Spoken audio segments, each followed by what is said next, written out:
오늘 나누실 말씀은 마가복음 3장 1절에서 6절까지 서로 교독하실까요? 예수께서 다시 회당에 들어가시니 한쪽 손 마른 사람이 거기 있는지라. 사람들이 예수를 고발하려 하여 안식일에 그 사람을 고치시는가 주시하고 있거늘 예수께서 손 마른 사람에게 이르시되 한가운데에 일어서라 하시고 그들에게 이르시되 안식일에 선을 행하는 것과 악을 행하는 것 생명을 구하는 것과 죽이는 것 어느 것이 옳으냐 하시니 그들이 잠잠하거늘 그들의 마음이 완악함을 탄식하사 노하심으로 그들을 둘러보시고 그 사람에게 이르시되 내 손을 내밀라 하시니 내밀매 그 손이 회복되었더라. 바리새인들이 나가서 곧 헤롯 당과 함께 어떻게 하여 예수를 죽일까 의논하니라. 제가 예전에 읽었던 책 중에 리차드 칼슨이라는 분이 계신데 사소한 것에 목숨을 건다라는 책이었어요. 그래서 참 재밌게 잘 읽었고 또 마음을 정돈했던 시간이 있었습니다. 사실 우리가 인생을 살아가면서 많은 사소한 문제 때문에 갈등을 일으키고 그것이 우리의 인생을 잘못 이끄는 경우가 참 많아요. 그래서 참 본질이 뭔지를 우리가 잘 알아야 될 텐데 사소한 것에 마음 빼앗기는 것이 너무 낭비된 인생이라는 생각이 듭니다. 아마 집에서도 여러분 살아가시면서 많은 소리들이 있을 텐데 치약을 왜 눌러 짜느니 뒤에서 짜느니 집에 들어오면은 신발을 신발장에 넣어야 되느니 왜 뒤집어 놓느니 양말을 벗어서 세탁기에 넣을 때 뒤집어서 왜 이렇게 넣느니 제대로 펴서 넣느니. 물론 제 얘기는 아닙니다. 이게 이제 개인적인 것뿐만 아니라 교회 안에서도 일전에 말씀드렸던 것이 있지만은 카페트를 깔 때 색깔을 빨간색을 까느니 파란색을 깔아야 되느니 그래서 주의 보혈파와 푸른 초장파로 교회가 나누기도 하고 여러분 참파와 복파 알아요? 대예배 시간에는 찬송가만 불러야 되느니 복음성가는 부르면 안 되는 이래서 찬송가파, 복음성파가 나눠져가지고 교회가 깨진 경우도 있고요. 예배 시간에 드럼을 쳐야 되느니 말아야 되느니.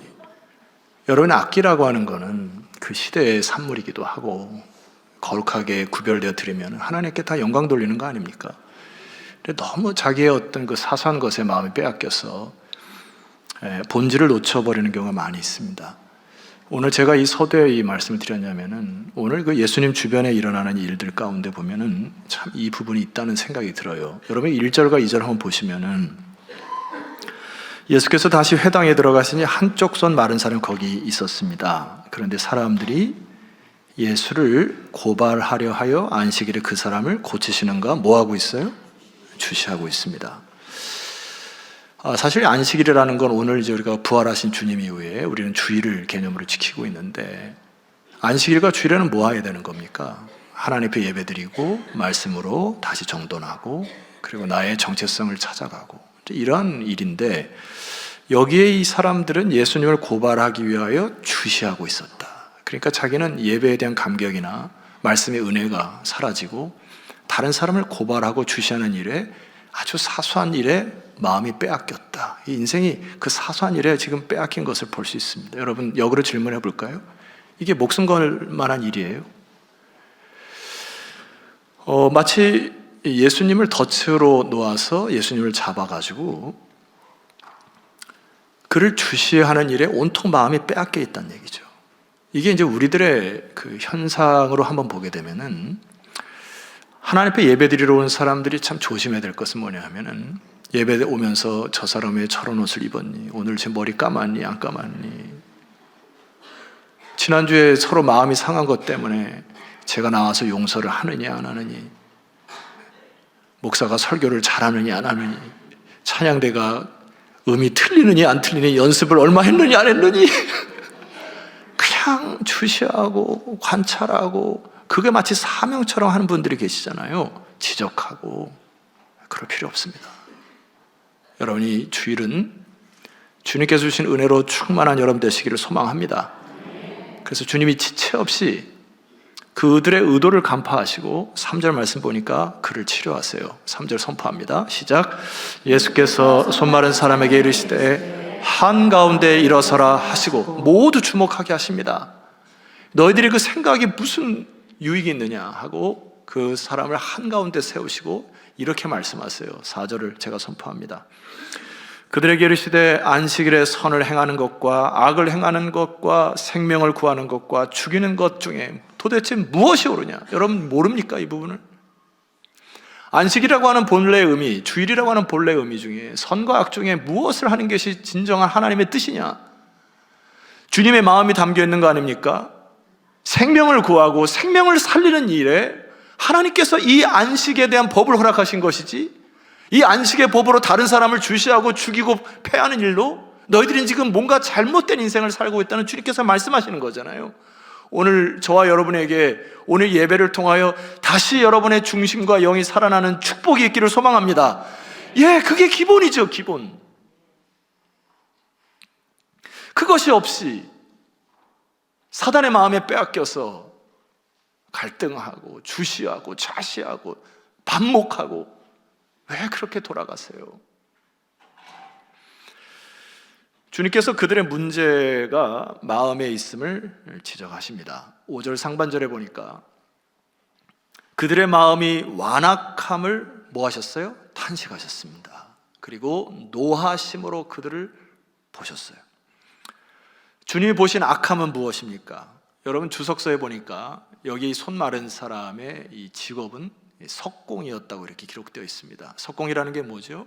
돌을 깎아서 어떤 사람의 폐를 준다거나 아니면 그 가정에 필요한 것들을 일일이 다 손으로 깨가지고 그것을 해서 벌어먹고 사는 사람인데, 손이 말아버렸으니 이제 가족을 부양할 힘도 없고 점점 이 상태로는 그의 인생을 살아갈 수 없는 정말 어려운 상황에 처해 있는 사람 아닙니까?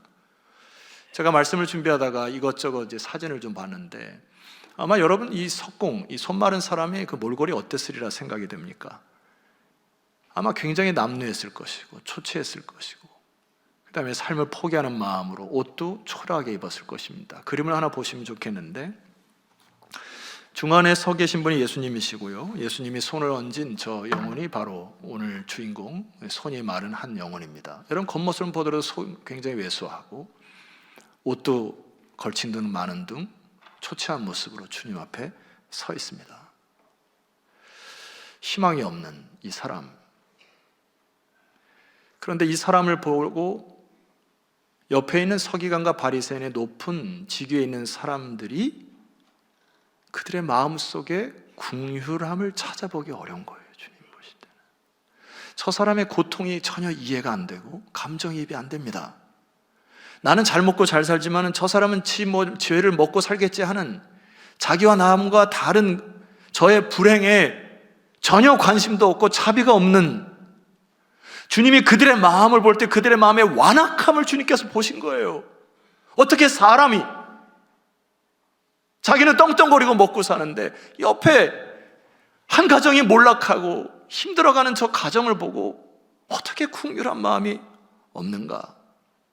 이들의 완악함은 무정합니다. 그러나 또 다른 것은 이 안식일에 이들은 예수를 덫에놓고 그를 죽이려고 하는데 혈안만 되어 있어요.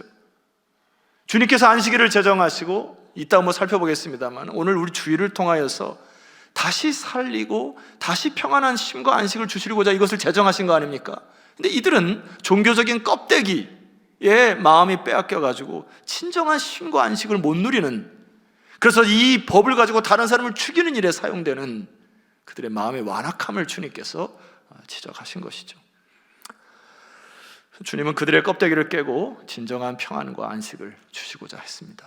그것이 오늘 5절 하반절에 보니까 이렇게 주님이 바로 치료하세요. 제가 읽어보겠습니다. 그들을 둘러보시고 그 사람에게 이르시되 내 손을 내밀라 하시니 내밀매 그 손이 어떻게 되었다고요? 회복되었더라. 여기에 이 말씀은 단순히 손만 치료되었다는 얘기가 아닙니다. 언어적으로 보면은 이 단어는 영어로 restore 이렇게 단어가 쓰여 있습니다. 그러니까 그의 겉과 속이 주님의 말씀으로 회복되었다라고 하는 것이죠. 유대인들에게 있어서, 서기관과 바리새인들에게 있어서는 철저히 그 안식일이 율법을 지키는 날로 여겨서 율법을 지키면 의인이고 안 지키면 악인이고 율법을 지키면 하나님을 사랑하는 자고, 이게 생각 자체가 이 율법을 지키는 그 룰로, 기준으로 다른 사람을 보고 선과 악을 나눕니다.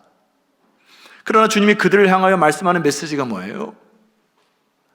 주님의 말씀을 통하여 이의 육체적인 질병이 회복될 뿐 아니라 그의 마음과 중심과 영이 회복되어 참된 안식과 쉼을 주님께서 그에게 허락하신 것이죠. 그래서 우리의 안식의 개념이 좀 바뀌어야 합니다. 지금까지 이 마가복음 2장으로부터 쭉 오게 되면은 예수님과 이 주변 사람들이 계속 부딪히는 이슈가 뭐냐면 안식이라는 단어입니다. 이 안식에 대한 잘못된 해석으로 인하여 이들이 자가당착에 빠진 게 된 거거든요. 자, 2장으로 잠깐 올라가시게 되면은 23절입니다. 안식일에 예수께서 밀밭 사이로 지나가실새 그의 제자들이 길을 열며 이삭을 자르니 24절, 이게 문제가 됐습니다. 바리새인들이 예수께 말하되 보시오, 저들이 어찌하여 안식일에 하지 못할 일을 하나이까 하고 율법을 어겼다는 얘기예요. 이게 왜 율법을 어기냐고 좀 설명해 드려요? 답답할 거예요, 제가 말을 하면은. 답답함을 좀 안겨 드려요? 예.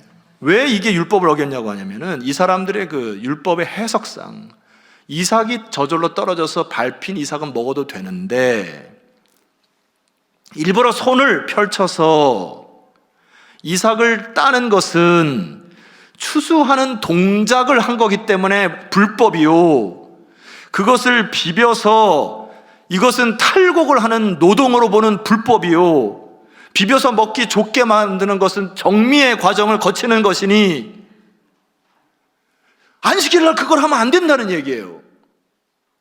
답답하지 않습니까? 답답한 얘기 하나 더 해드릴게요. 수십 년 전에 우리나라가 한참 부흥이 있을 때 저 밑에 지방의 한 부흥사가 설교를 하고 올라왔다가 노예에서 이제 정죄를 당했습니다. 무슨 이슈인 줄 아세요? 그 교회를 말씀을 전하기 위해서 차를 타고 간 것이 문제가 된 겁니다. 왜 주일날 차를 타는 노동을 했느냐? 더 답답한 얘기를 해드려요? 이게 수십 년 전에 우리나라에 있었던 실제 일이에요.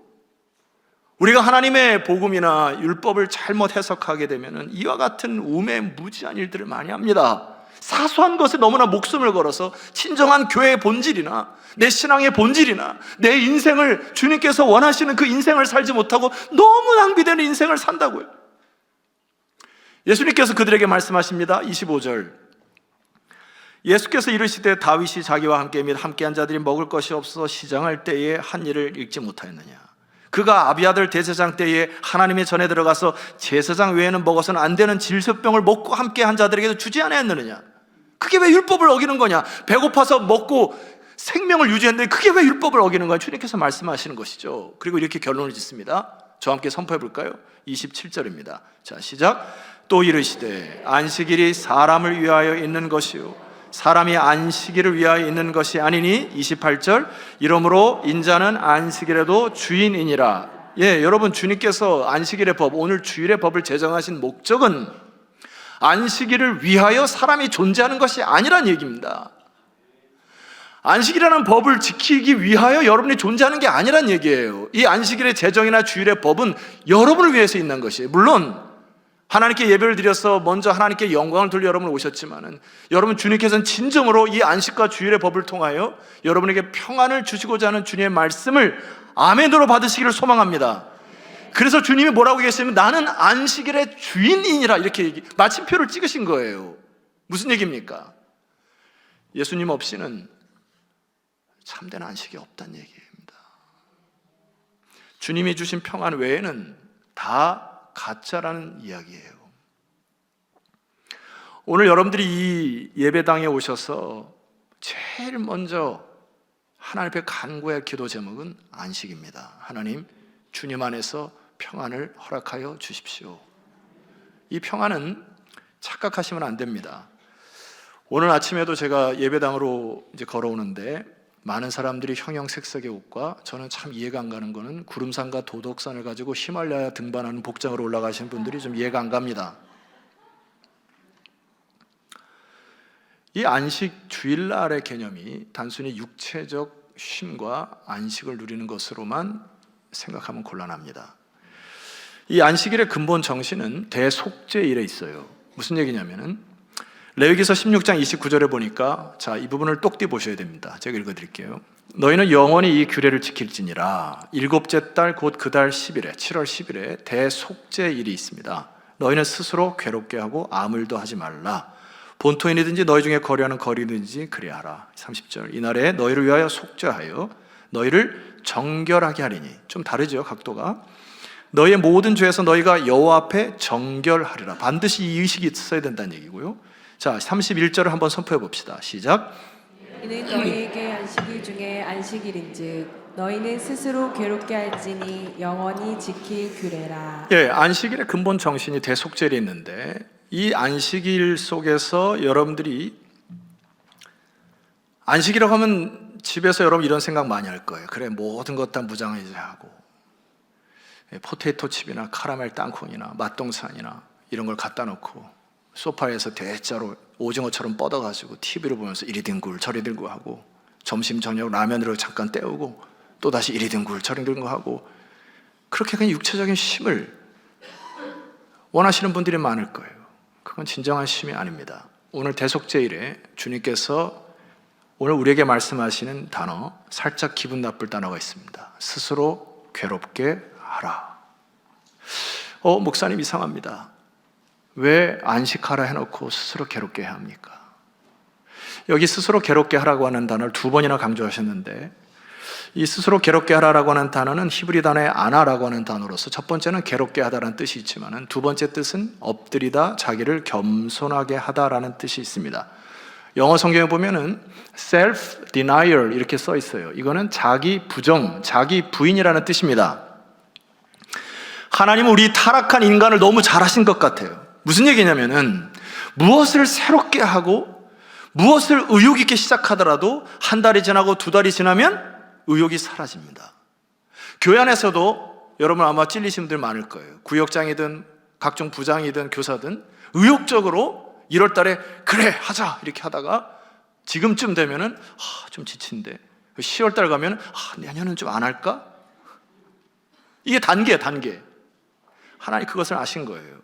무엇을 새롭게 하고 시간이 흐르면 정신이 말라가고 목이 마르고 마음이 말라가는 우리의 타락된 인간을 주님께서 아신 것입니다. 어느 순간 인간의 겸손으로 하나님을 섬기게 됨에도 불구하고 어느 순간 하나님의 자리에 올라가서 내 시간과 내 물질과 내 재능처럼 마음껏 그에게 사용하실 주님께서 아시는 거예요. 그러니까 하나님은 하나님의 성전에 와서 먼저 하나님 앞에 안식을 누리되, 두 번째 자기를 괴롭게 함으로, 이게 무슨 말이에요? 자기 부정을 통해서 믿음으로 새롭게 도약하는 계기로 이 시간을 허락하신 것이죠. 하나님 앞에 다윗이 죄를 졌을 때 통해자복을 합니다. 뭐 하는 거죠? self-denial, 자기 부정을 하는 것이죠. 우리 아내 밧세바를 범했을 때 금식을 하면서 선포합니다. 하나님, 제가 죄를 졌습니다. 이 인고의 세월이 지난 후에 하나님 은혜를 베푸시죠. 욥이라는 인물도 수많은 어려움 속에서 자기의 한계를 느껴가면서 그 고통을 견뎌냅니다. 자기를 괴롭게 하는 시절이 있어요. 그 이후에 욥의 가정에 하나님의 큰 은혜를 줍니다. 여러분 성경을 쭉 보게 되면은, 여러분 마가의 다락방 기억하시죠? 예수님이 떠나신 이후에 너희들은 내가 올 때까지 기다려라 해서 제자들이 마가의 다락방에 모여서 기도합니다. 질문할게요. 기도하는 거 쉽습니까? 어렵습니까? 솔직히 대답하세요. 주님 보십니다. 저는 어렵더라고요. 우리가 올해 매월 첫 주에 특별 새벽 기도로 담임 목사가 제가 하나님 앞에 작년에 사인을 받고 올해 첫 주를 전교인 새벽 기도를 인도합니다. 제가 힘들까요? 안 힘들까요? 힘듭니다. 솔직하게. 왜 일을 해야 될까요? 새벽 기도 와서 함께 부르짖읍시다. 목사님 왜 꼭 부르짖어야 됩니까? 성경에 그렇게 나와 있어요. 왜 우리가 함께 어떤 부분은 부르짖어야 됩니까? 셀프 디나이얼, 자기가 생각하는 걸 꺾는 것이 필요한 거예요. 하나님 앞에서 내 생각은 이렇고 내 생각은 저런데, 앞에 나와서 무릎 꿇고 기도하는 거 어렵습니까? 쉽습니까? 어려워요. 왜 나와서 무릎 꿇고 하면 하나님 은혜 주십니까? 자기를 부정하는 자리, 그 자리를 사모하셔야 되는 것이죠. 사도 바울도 얘기합니다. 내가 내 몸을 쳐서 복종함은 그 위대한 사도 자기 몸을 쳐서 복종시킨다 합니다. 왜? 그렇게 타락한 인간이기 때문에, 내 멋대로 살아가기 때문에 하나님 앞에서 내가 가서 새벽마다 무릎 꿇고 기도하는 그 일이 어렵지만, 자기를 괴롭게 하는 그 일이 하나님의 은혜를 오는 통로이기 때문에 우리는 자기를 괴롭게 하는 이 축복이 여러분에게 사모되기를 소망합니다. 어느 청교도 신앙의 선배가 쓴 글 가운데 참 동의가 되는 글 하나가 있어요. 여러분, 경건이라는 단어 말입니다. 어느 때가 가장 경건스러워 보입니까? 이 청교도 선배의 눈에는 하나님의 백성들이 새벽 미명에 안개를 헤치고 예배당으로 가서 하나님께 기도하는 그 발걸음이 가장 경건하게 보인다. 그때 누가 세상의 탐욕을 생각하겠어요? 하나님의 예배당에 가서 나의 죄악과 이 탄식들을 하나님 앞에 다 토해내는 그 발걸음 앞에서 누가 세상의 재리를 탐하겠습니까? 여러분, 주일날 굳이 이렇게 모여가지고 관절도 아프고 버스 타기도 힘들고 하는데 왜 이렇게 오셨어요? 여러분, 스스로 괴롭게 함으로 하나님께서 여러분을 자아 부정을 통하여 그 빈 공간에 하나님의 은혜를 부어주실 줄 믿습니다. 결과적으로 우리의 욕심의 욕망이 제어가 되어야 하는 거예요. 내 안에 있는 타락한 본성이 말씀으로, 기도로, 찬양으로 녹아지기 시작할 때 하나님의 은혜가 부어지는 역사를, 그리고 내가 지었던 죄들을 이 시간에 다 하나님 앞에 올려드림으로 다시 정결한 마음으로 이 예배당을 떠날 때는 그 하나님의 주신 충만한 은혜로 한 주간을 살아가시기를 주의 이름으로 축원합니다. 그래서 우리는 이 주일날 하나님 앞에 나오는 것이죠. 그리고 이따가 찬송 드리고 함께 기도하자 할 때 기도하기 싫은 분 계시죠? 그냥 그냥 한번 해보세요. 은혜됩니다.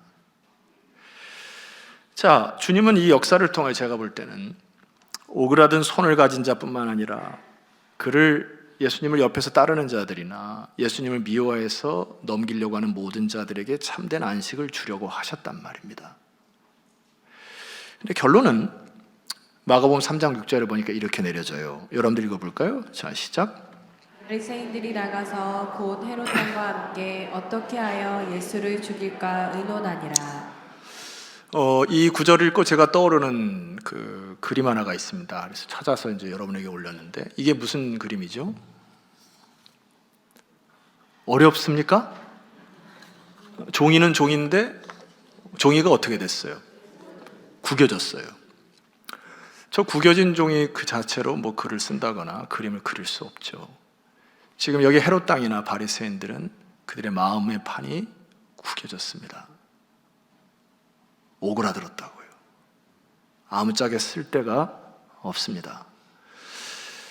이 사람들은 극과 극의 사람이에요. 헤롯 땅은 로마의 압제자로서 거기에 빌붙어 가지고 권력자들에게 빌붙어서 말은 개혁파라고 얘기하지만은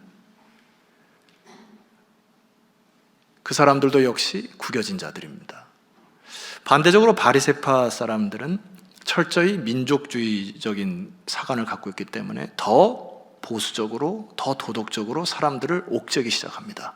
이 어려움 속에서 우리는 더 민족적으로 가야 된다. 그러면서 율법주의적으로 살아가는 사람들이 바리새파 사람들이죠. 근데 이러한 일들이 딱 맞닥뜨리니까 악과 악이 연합하여 예수를 대적하는 이 일들이 그들이 보기에는 시군죽 먹기처럼 되어 있습니다.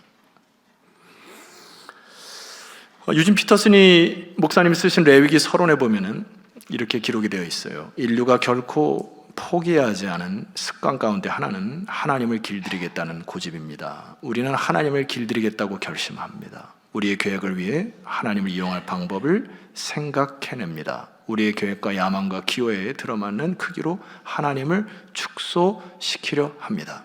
이들의 문제가 뭐지요? 자아 실현을 위해서 하나님을 이용해 먹는, 마음의 판이 오그라지고 자아 실현을 위하여 종교 생활로 의의를 삼는,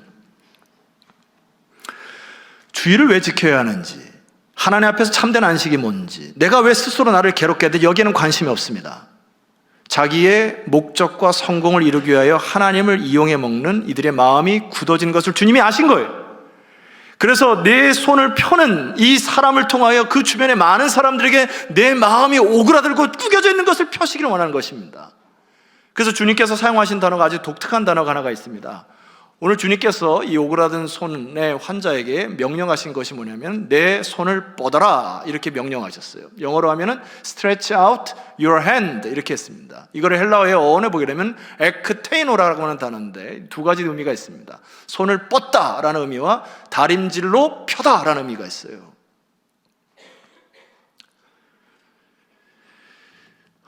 질문 하나 할게요. 예수님이 이 병자를 손만 펴시기를 원하셨을까요? 아니면 그의 마음속에 있는 구겨지고 오그라들고 쫄아있는 이 마음까지 다 펴지기를 원하셨을까요? 그림 하나를 봐주시죠. 렘브란트의 그림인데 예수님이 이 땅에 오셔서 수많은 환자들을 치료하셨습니다. 가는 곳곳마다 병자를 치료하셨어요. 저 그림을 보아서 예수님께서 병자들을 치료하실 때 다시 한번 질문을 합니다. 환자들을 치료해서 그 시대의 영웅으로 주님께서 살아가기를 원하셨을까요? 아니면 그들의 깊은 구겨지고 오그라들고 깨어진 그들의 마음까지 치료하셔서 참된 평안과 안식을 주러 하셨을까요?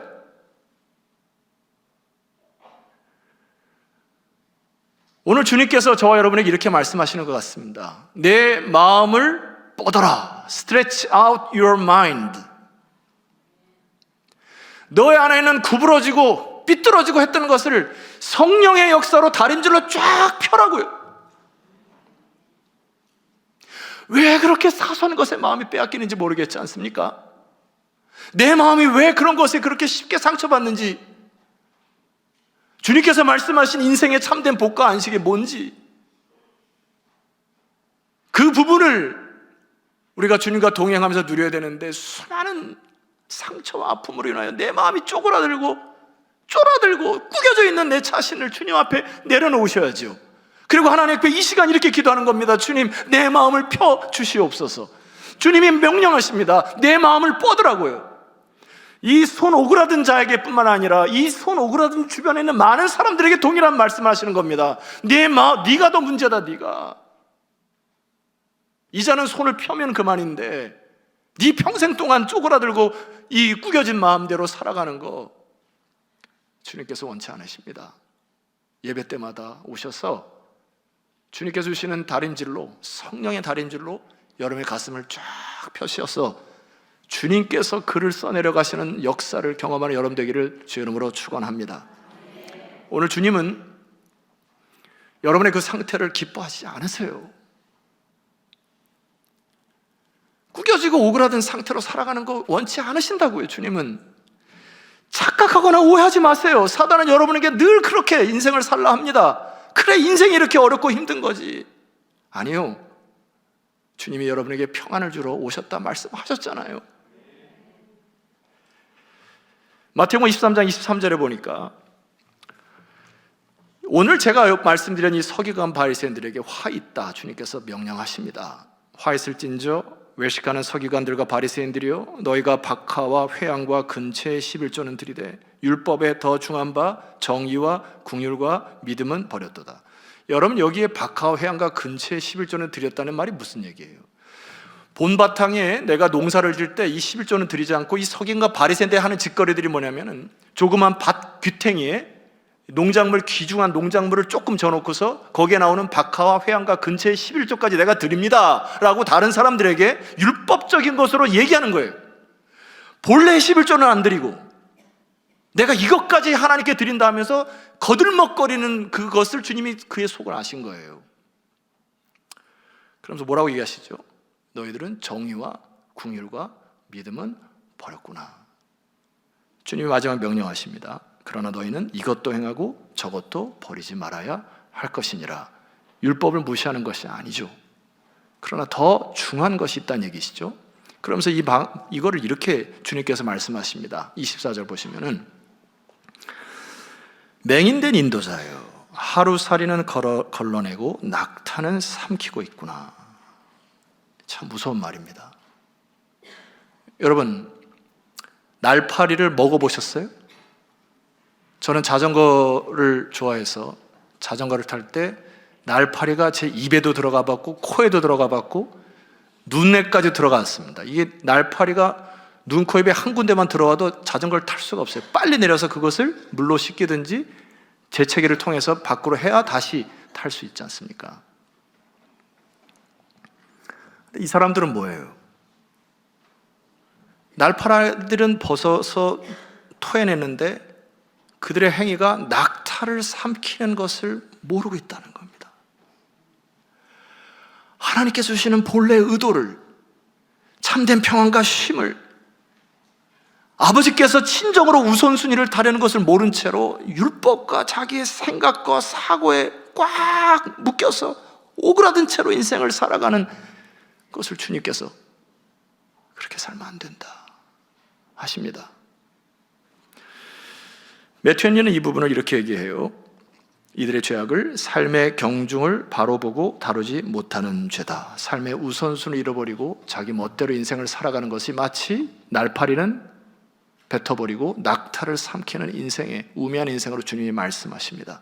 주님이 진정으로 원하시는 율법의 정신 중에 세 가지가 있어요.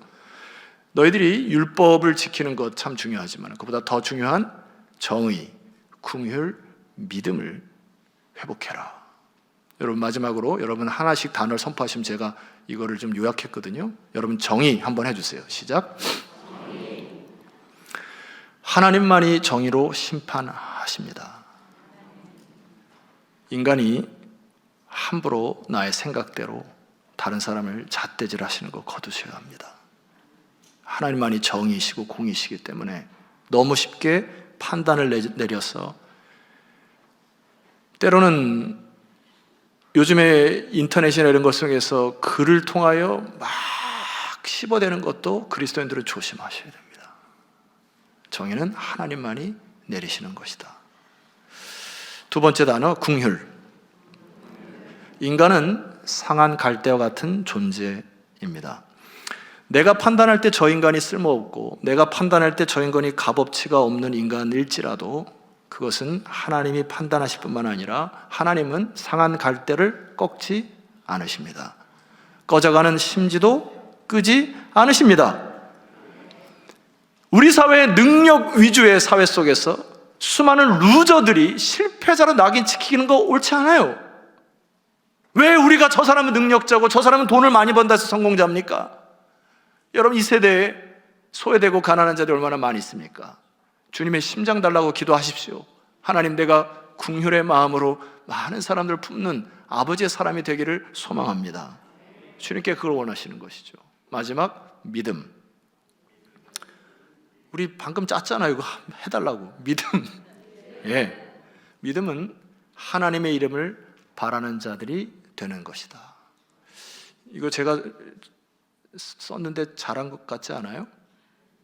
예. 아니면 말고. 믿음, 하나님의 이름을 바라는 자들이, 이게 도대체 무슨 얘기입니까? 그 정태기 목사님이라는 그 상담의 대가분이 쓰신 책 중에 보면 예전에 제가 읽었던 그 내용 중에 참 그 인사이트가 있는 내용이 하나 있어요. 사냥개가 호랑이를 잡다, 뭐 이런 내용인데, 사냥개가 어떻게 호랑이를 잡습니까? 이 사냥개가 주인이 장총을 들고 사냥을 나가면은 늘 지 눈앞에서 호랑이가 죽어나가는 것을 봅니다. 그러니까 사냥개가 호랑이 무서운지 모르고 주인이 뒤에서 오면은 막 호랑이를 향해서 달려갑니다. 호랑이는 사냥개를 무서워하는 게 아니라 지 뒤에 있는 주인이 든 총이 무서워서 나무를 피해 올라갈 때 그 순간 주인이 총을 쏴서 호랑이를 떨어뜨려요. 그러니까 사냥개는 지가 호랑이를 잡은 것처럼 그렇게 날뛴다. 그래서 사냥개가 호랑이를 잡는다. 이런 우화가 있어요. 믿음이라는 것은 무엇일까? 하나님의 이름을 바라는 자들이다. 누가요? 저와 여러분이. 여러분의 뒤에는 우리 하나님이 계시지 않습니까? 악한 사단의 권세가 여러분을 많이 유혹하고 넘어뜨리려고 할 때 우리는 사냥개의 기백이 있어야죠. 우리 주인이 함께 하심으로 하나님의 이름을 바라보고 여러분 삶 속에 승리하는 여러분 되시기를 소망합니다. 자리에서 일어납시다. 스스로 괴롭게 하셔야 돼요. 입에서 기도가 터져나오지 않을 때에도 의도적으로 하나님 앞에 부르짖으셔야 합니다. 먼저는 하나님, 우리 가운데에 질병에서 고통하는 우리 지체들이 있습니다. 치료하여 주시옵소서. 내 마음이 오그라들고 구겨지고 아무짝에 쓸데없는 그런 상태가 아닌가. 주님 앞에 정직하셔야죠. 하나님, 주님께서 허락하신 평안을 내 안에 허락하여 주셔서 성령의 다리미로 제 마음을 펴 주시옵소서. 그래서 이 교회가 하나님의 이 치료의 조직이 되어 이 주변에 있는 많은 영혼들이 주님의 품에 참된 안식과 위로를 얻는 쓰임받는 교회 되게 해달라고 우리 시간 주여 한번 간절히 부르시고 기도하며 나아가도록 하겠습니다.